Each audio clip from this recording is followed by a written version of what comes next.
You're listening to episode number 38 of the Play Your Position podcast.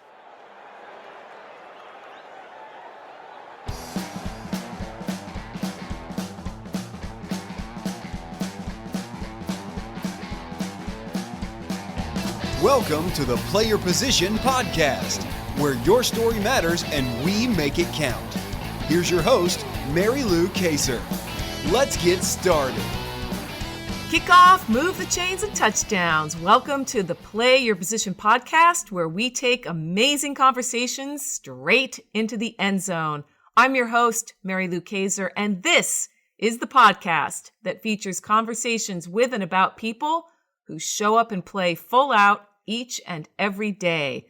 They are the people you admire: entrepreneurs, writers, artists, musicians, parents, teachers, athletes, adventurers, and their stories give us a glimpse into what it means to be human.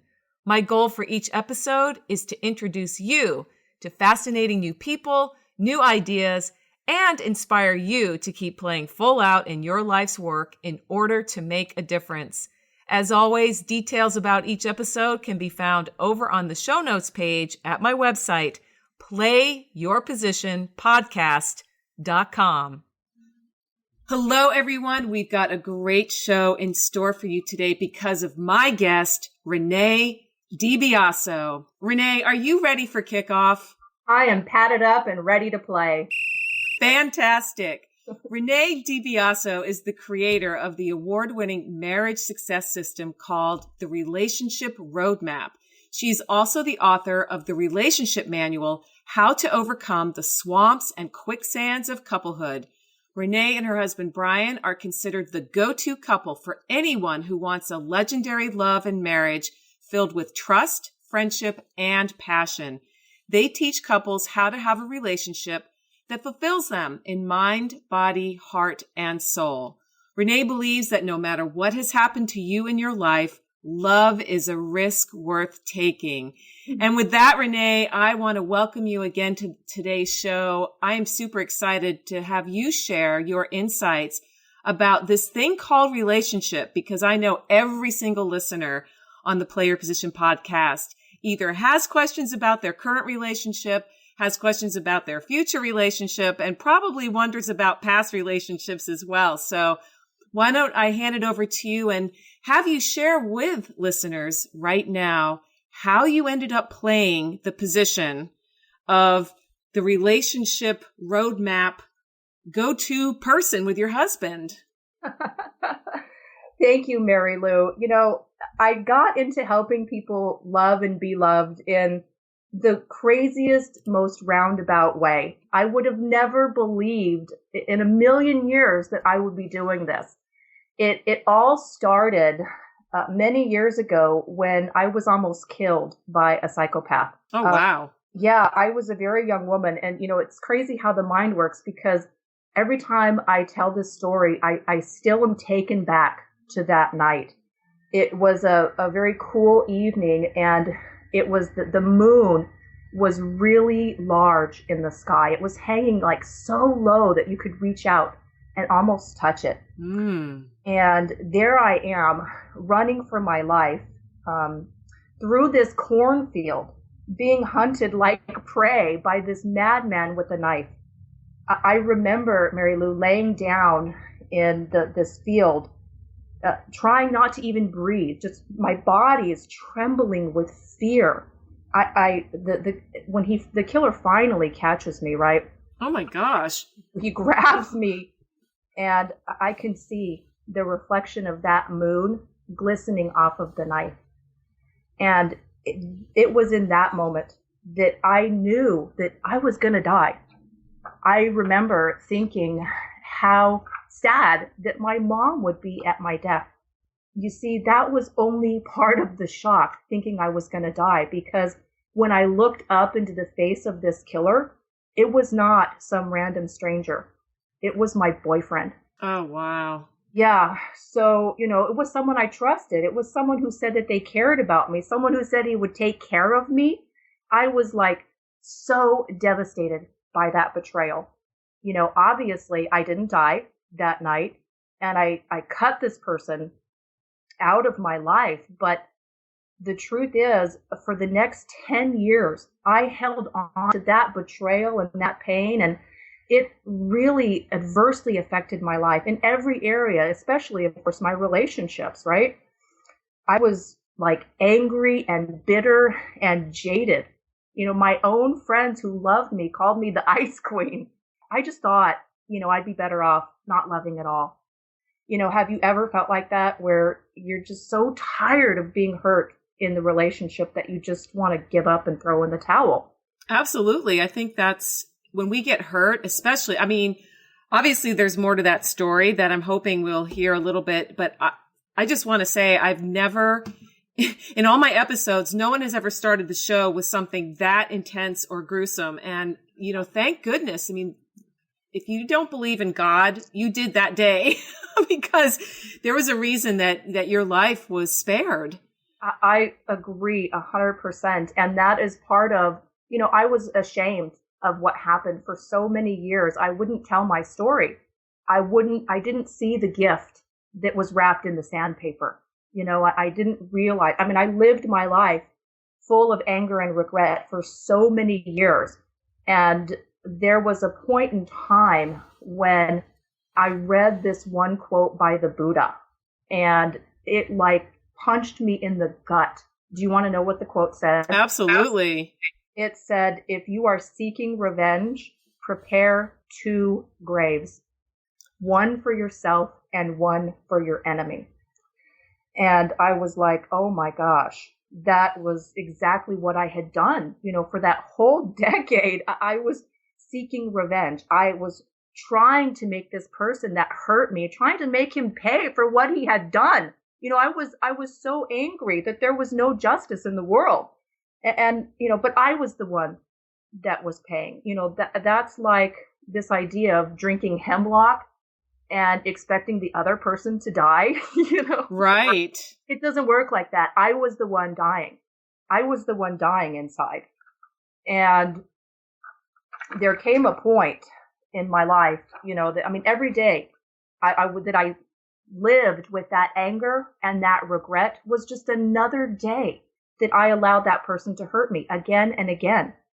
So I sat there when I realized this. I tell you what, Mary Lou, I hadn't cried for 10 years, not one drop, because I wasn't going to give him the satisfaction of knowing he made me cry. So here I am with this realization after 10 years of holding on to this, and it just came pouring out of me. I was on the floor and I just wept uncontrollably. I'm sure I was a sight for, somebody to see, because I couldn't control it. It just all came pouring out. And sitting there with these tears streaming down my face, that's when it dawned on me that, I couldn't change the past. I couldn't turn back the clock on that fateful night, but I could change its meaning, right? I could change what it meant about me. I could change what it meant about men. I could change what it meant about life. It's true that none of us, we can't change the past, but we can change our life today. And that's so important to me. That was such a huge liberating moment of my life to realize that, history is not our destiny. I am the master of my destiny. I am the captain of my ship. I get to decide who I'm going to be, right? That's right. We all can do that. At any moment, we can just say, I'm going to create a life, and I'm not going to allow the circumstances to define who I am. So while most people didn't really go through what I went through, the truth is that, we've all been betrayed in love. Definitely we've been hurt by somebody who said they loved us, right? Haven't we? Yes, that is a universal experience, to love and to be betrayed in love. It's just, again, for whatever reason, that's the fate that every human being on the planet has been given. And you were able to recognize after a 10-year prison sentence, basically, of your own device. That's the thing that we realize as we mature. sometimes is we look back and say, wow, I'm the one that kept me in prison. I'm the one that held on to this story. And you had the fortitude that day when you recognized, I'm done. I can't do this anymore. You had the fortitude to not only cleanse yourself through crying, which I'm a huge proponent of. Crying, there's a reason that, again, human beings are designed to cry. It's a release. It's that emotional cleansing. Literally, I mean, it's water, and water cleanses us. So the water of our own beings comes out, and with it, all of the sadness, and it's that ultimate letting go. And then from that point on, I think you must have recognized, I can use this as a gift to others. I can use this to teach others.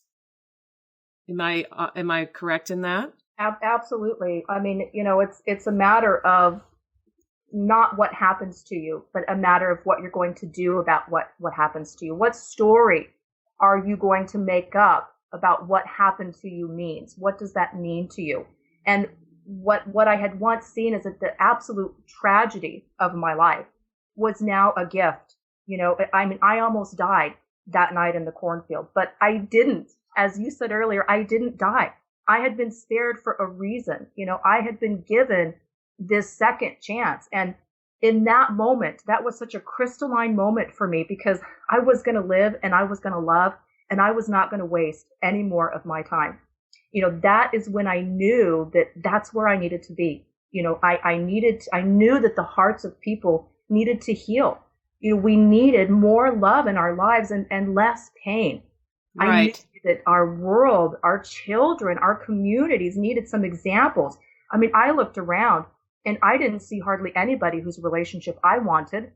There wasn't, they were all filled with pain and dysfunction.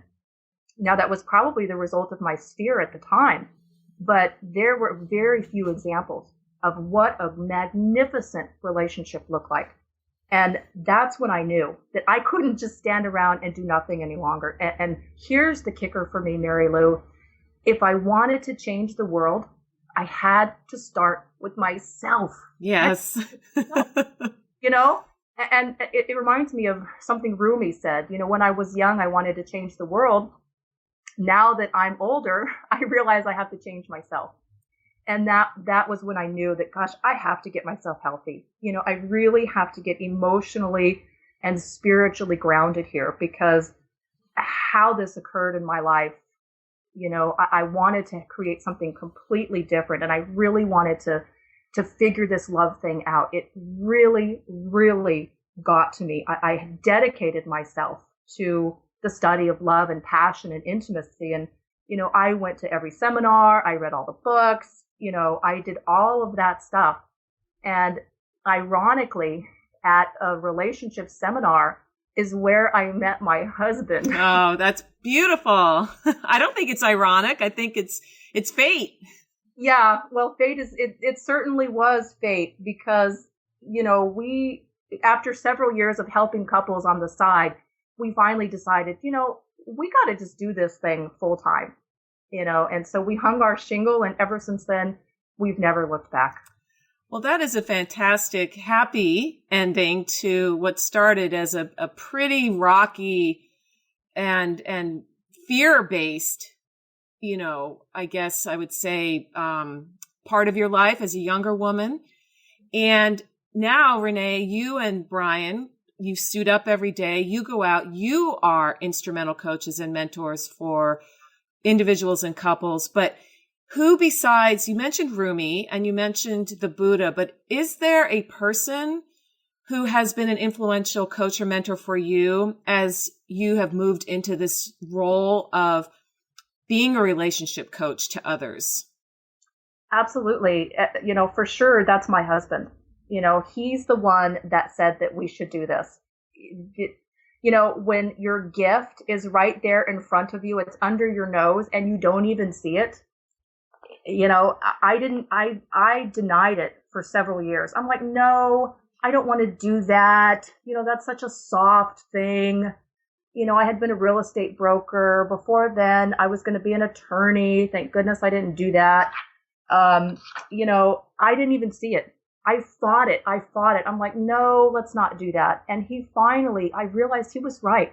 He was absolutely right. He sat me down and he said, Renee, your whole life has prepared you for this moment.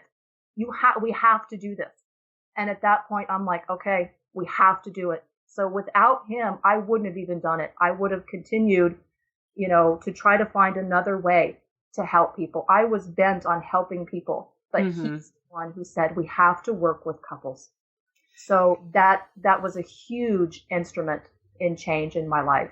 Yeah, because you were essentially playing out of position for quite a while with him and fighting against what he was seeing in you and what you two could do together to be influential to others who were on a journey, because we all are, right? And our relationships ebb and flow. And so what advice, give us a sense of, during the game, we've had kickoff. We know it was a rocky start, but now the game's in full swing and you guys are out on the field. There's a lot going on.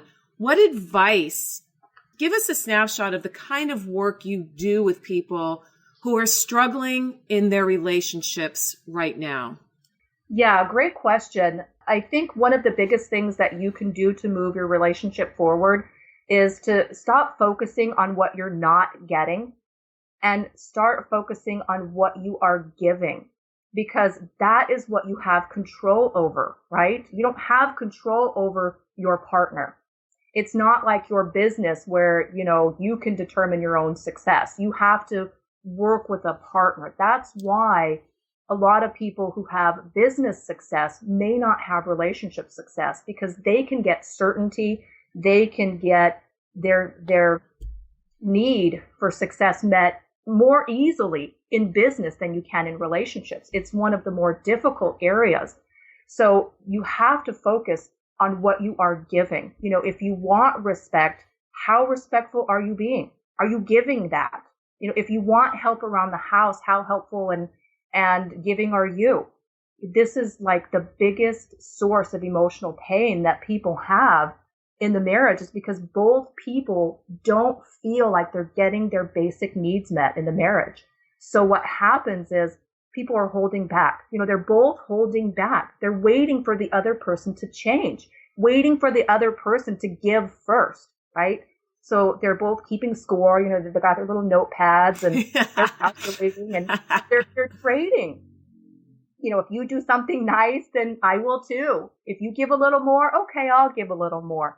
Hey, you give less? Okay, I'm going to give less too. When you give to your partner and you're waiting in the wings for them to give back to you, that is a very low level of love. You are basically trading your love.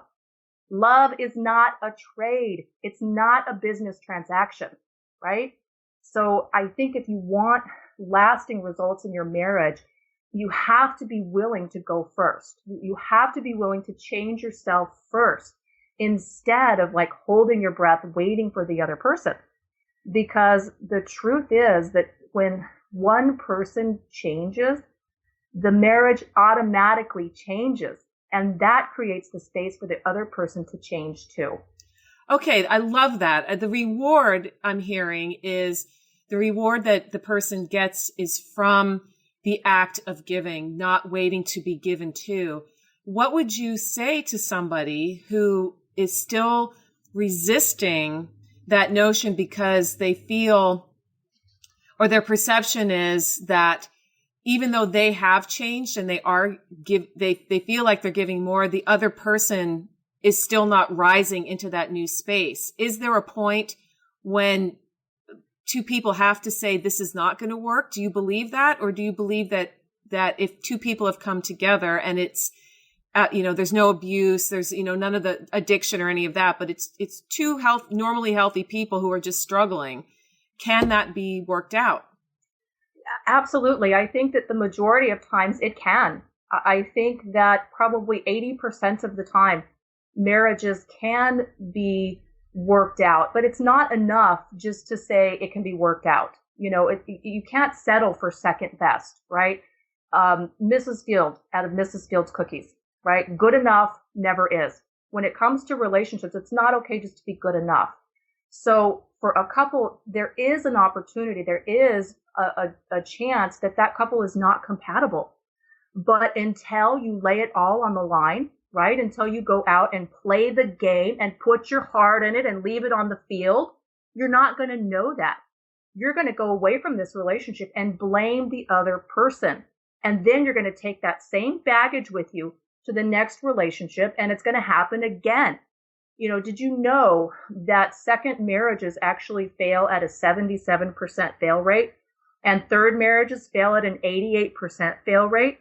And of course, first is 52. Well, what does that tell us? Divorces are increasing as you go along. That's because we're not learning the lessons. So there is a chance that you're not compatible. But if you don't put your heart in it, if you don't do everything you can to meet your partner's needs in that relationship, you're never going to know that. If you don't use your relationship as a platform to grow and expand yourself, then you're not going to know if that ever worked. You're going to go away and blame your partner, and you're going to create that same drama in your next relationship. So you bet most of the relationships can be saved and can even flourish, can become most magnificent relationships because you choose your partner for a reason.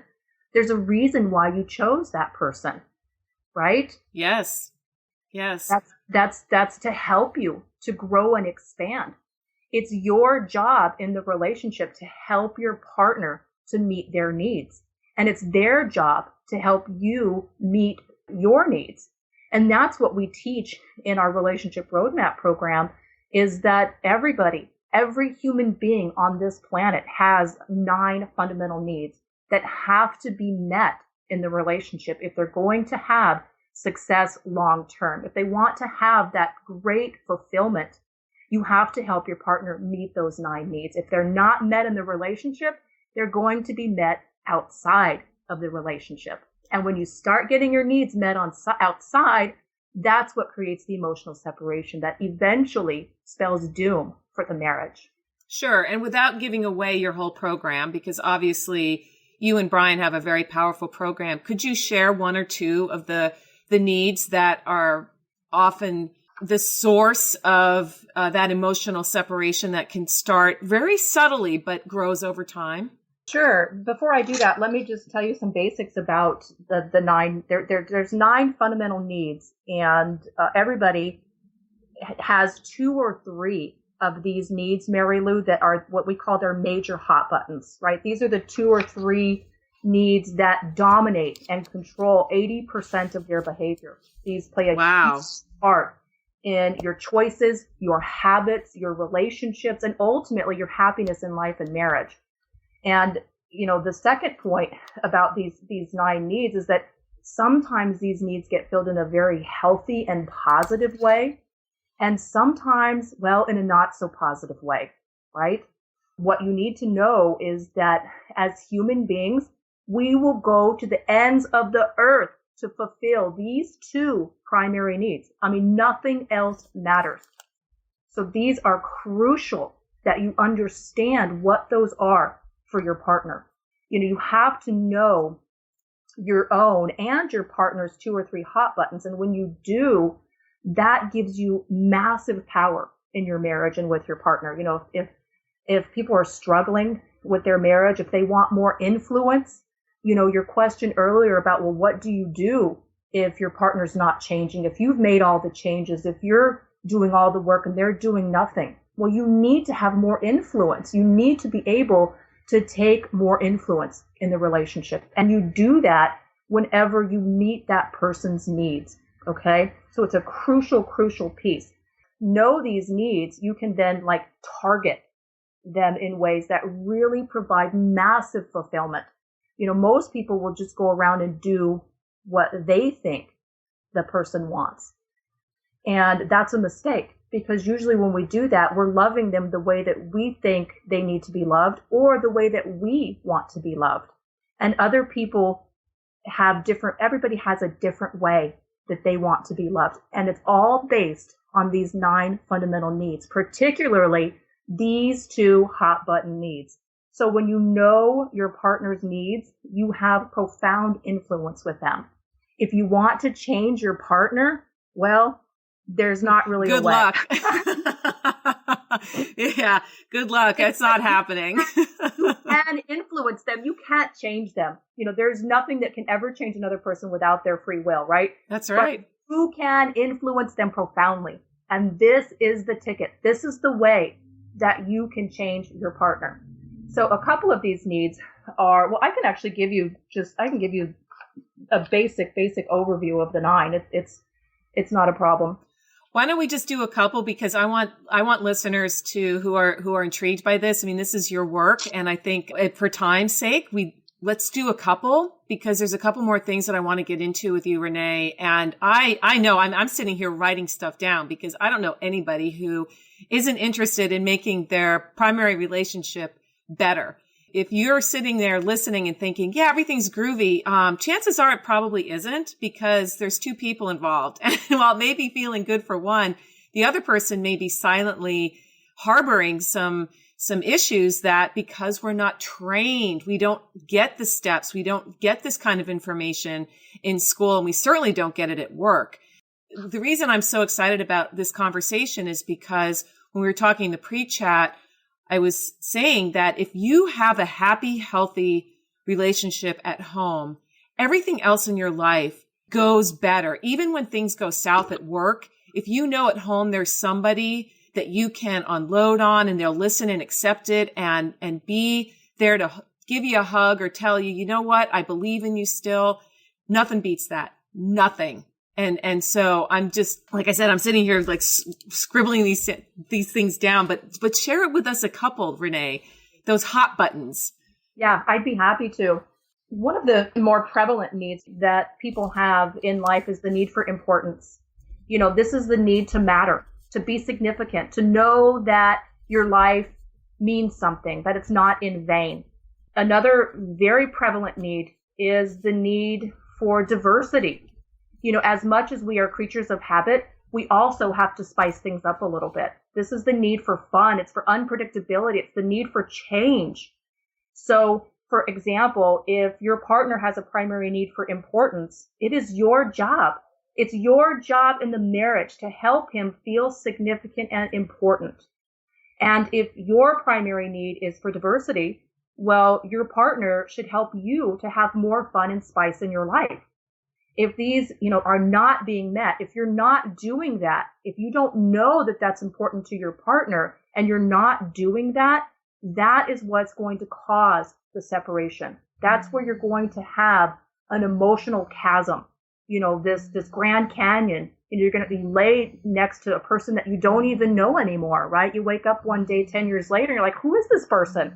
I don't even know this person anymore. That's how that happens, because we're starting to get our needs met outside of the relationship.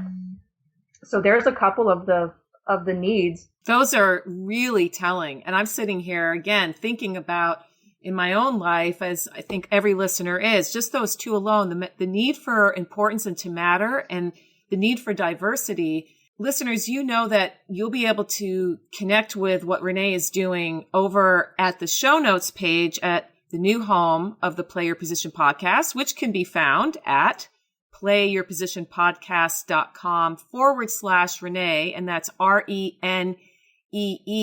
And if you're feeling like your marriage or your primary relationship is stuck in the red zone and you just cannot for the life of you get it into the end zone, you're definitely going to want to get a hold of what Renee and her husband, Brian, are doing. Because as you can tell already, what she has shared has been absolutely valuable to anyone who, again, values your relationship and wants to make it better. And speaking of the end zone, Renee, I think it is time that we take this conversation out of the red zone and into the end zone. So there are 30 seconds left on the clock and you are down by 4 points. It is third down and it is now or never.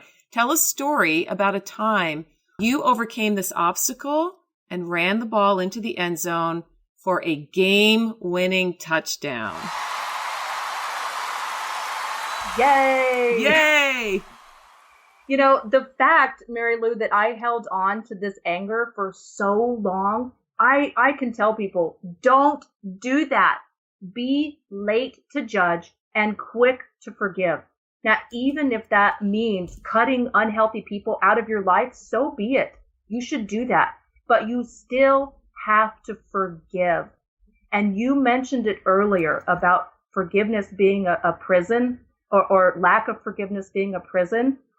That is absolutely dead on. You forgive for your own sake. You don't forgive for the person that hurt you. They get a ancillary benefit, but you're the one that you forgive for. It reminds me of my favorite Lewis Mead quote that says that forgiveness is to set a prisoner free, only to discover that prisoner is you. Oh, sheesh. No kidding. Wow. That is just a life changer. The biggest touchdown that I ever scored was in the cornfield that night. When I discovered this fundamental truth about human beings, that our lives can end anytime. We can be taken at any moment. Life is fragile and precious, right? Absolutely. When you're facing death, when you're at that final moment, you will not be wishing you closed that last deal or spent more time at your office. No. When it's your time, you will see the faces of the people that you love, the faces of the people that loved you, and those moments, frozen forever in time. That's Life so true. is too short to withhold your love, regardless of what happens to you, regardless of your sacks and fumbles, right? Right. There will be a day when you don't have that opportunity anymore. Don't take it for granted. Live each day as if it's your very last, right? And love with your full heart. Leave it on the field. Leave it on the football field of life. Yes. You'll be glad. When it's all over and said and done, you will be so glad that you did. Absolutely, you will be glad. And there's been studies done about regrets that people who are in their senior years have listed. And one of the biggest ones is that they didn't show up every day and play full out, that they held back, that they let fear guide them and guide their decisions. And it's the same way in our relationships.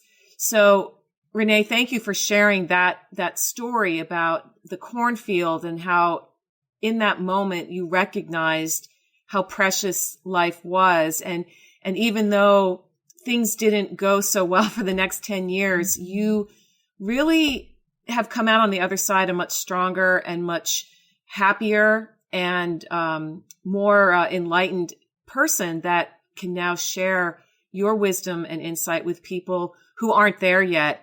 And speaking of that, I'd like to kind of bring us into the end here, where you share 1 to 3 specific key offensive strategies straight out of the Renee DiBiaso playbook that listeners could implement in their relationships right away. Some simple things that aren't monumental, but are just something they could do right now that could give them that feeling of a win. Absolutely. First of all, I think one of the biggest things that you can do for your relationship is remember that the expectation has to be on you first. You hear this myth out there that says, well, don't have expectations because you're only going to get disappointed. And I think that that's a lie. The happiest, the long-lasting relationships, they are the ones that hold their relationship to a very high standard. Okay, if you're on a football field and you have no expectations, you have no goals, well, you're not fighting for anything worth having. You have to have expectations, but here's the kicker. You have to put the expectation on yourself first. Before you expect it for your partner, before you make demands on that other person. And the expectations have to be known, right? You can't have these hidden expectations. You have to be able to share those expectations with your partner. That is a very crucial piece. Love it. Yeah. Second, I'll just give you another brief one. And I think that people will really get a good value out of this. If you have a partner that is significance-based, and I will tell you that importance-based need is very, very prevalent, especially, Mary Lou, with people like yourself who are entrepreneurs, right? With people that are in the business world, and particularly with men. Yes. If you want to really, really score a touchdown with somebody who has a need for importance, brag about them in front of other people, okay? Brag about them in front of their friends and family, and make them feel like the king. Because when you do that, you validate them. You give them the emotional validation that everybody on this planet needs. Everybody wants to know in front of other people that they're doing wonderfully, that you're pleased. I love that.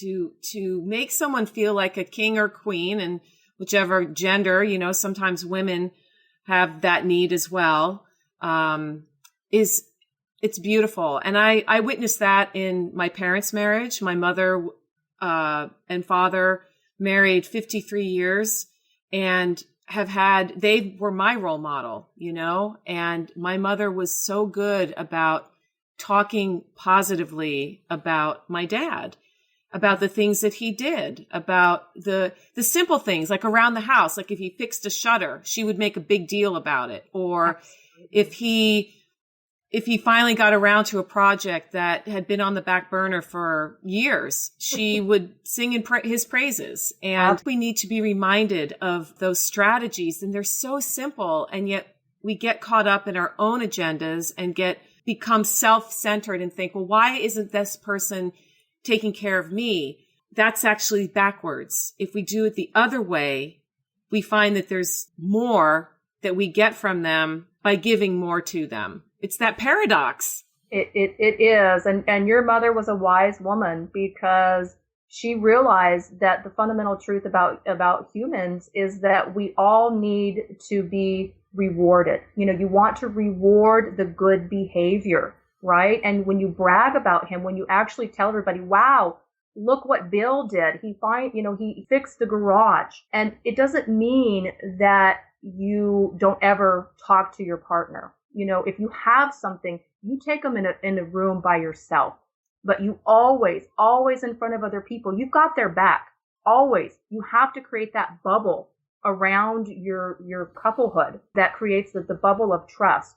So even if you want to take a complaint to the private, you don't make that complaint around other people, and you don't agree. If somebody's bagging on your partner, you stick up for them. You don't agree with, oh yeah, Bill's such a lazy jerk. Oh yeah, he is. You don't do that. You stick up for Bill. Even if you have your own pains in your heart, which you go to the bedroom, you go to a private area and you talk to Bill about it one-on-one. You don't bring in outside forces, because once the complaint has been healed, the people that heard that still have that in their head.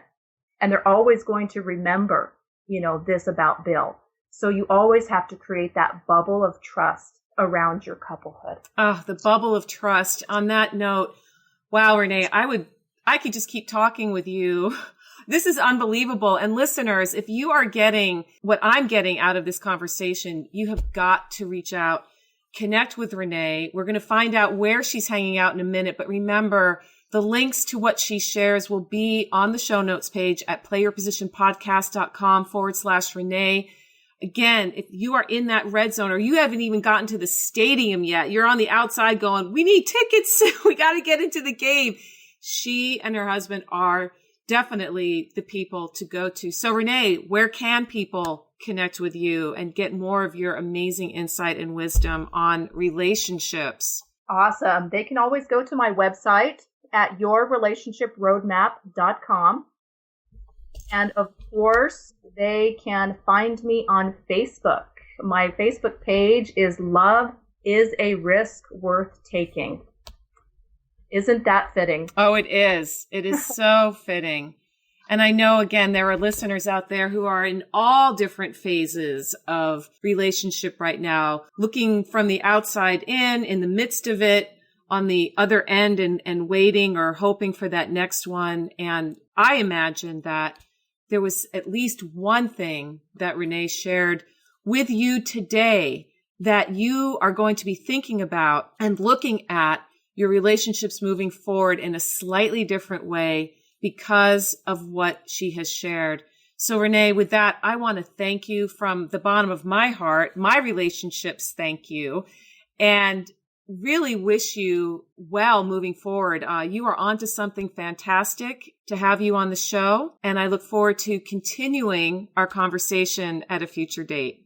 You're very welcome, Mary Lou. And remember, live each day as if it's your very last, and love without regret.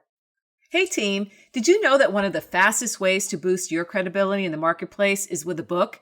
That published authors have a far greater chance to land speaking gigs, charge higher fees, not to mention getting bragging rights and making a lifelong dream come true?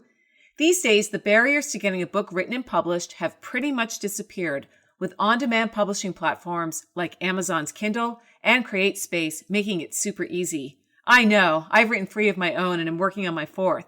The truth is, despite how easy it is to get published today, there are still a lot of minefields to step through on the way to getting that first box of books delivered to your house. That's why for a limited time, I am offering an exclusive opportunity for listeners of the Play Your Position podcast to connect with me privately and discuss your book project. If this sounds like you, head on over to playyourpositionpodcast.com/book and follow the instructions on the page. Again, that's playyourpositionpodcast.com/book. See you there. Thanks for listening to the Play Your Position podcast, where your story matters and we make it count at MaryLouKaiser.com.